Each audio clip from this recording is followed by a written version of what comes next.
Pegou um pacu aí, Charles? Oh.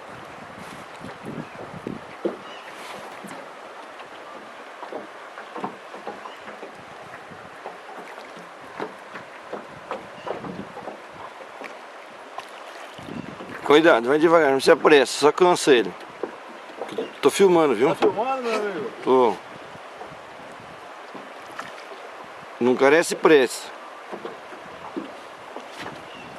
O Charles no pleno domingo, desocupado, pegando pacu, hein? Já pensou?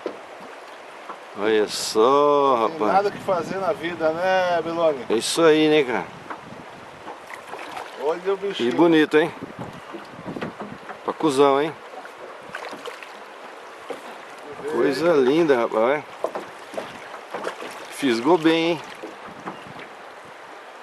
O que você achou, Beloni? Coisa chique, hein? Olha. Fica quieto, rapaz. Beloni, tá aqui, ó. Ó o taquinho, ó o taquinho. Essa vai ficar gravada, hein? Ô, bicho, Ficou na história, hein? se a classe média brasileira Ah. tá lascada, nós estamos nessa situação, olha só. Coisa chique, hein? Deixa eu mostrar aqui, ó. Com a câmera fotográfica.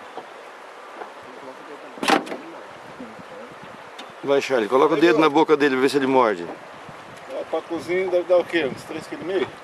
Por aí. É a vida. Linda, né?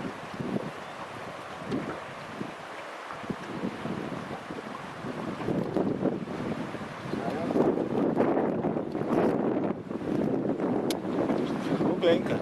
Pegou. Bem no pé do olho dele. Esse anzol é bom, hein?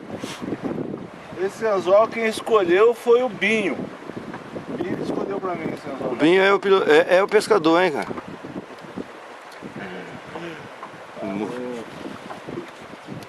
Bem no pesqueiro, no poço do Getúlio, né, Binho? Getúlio. Vai ficar na história.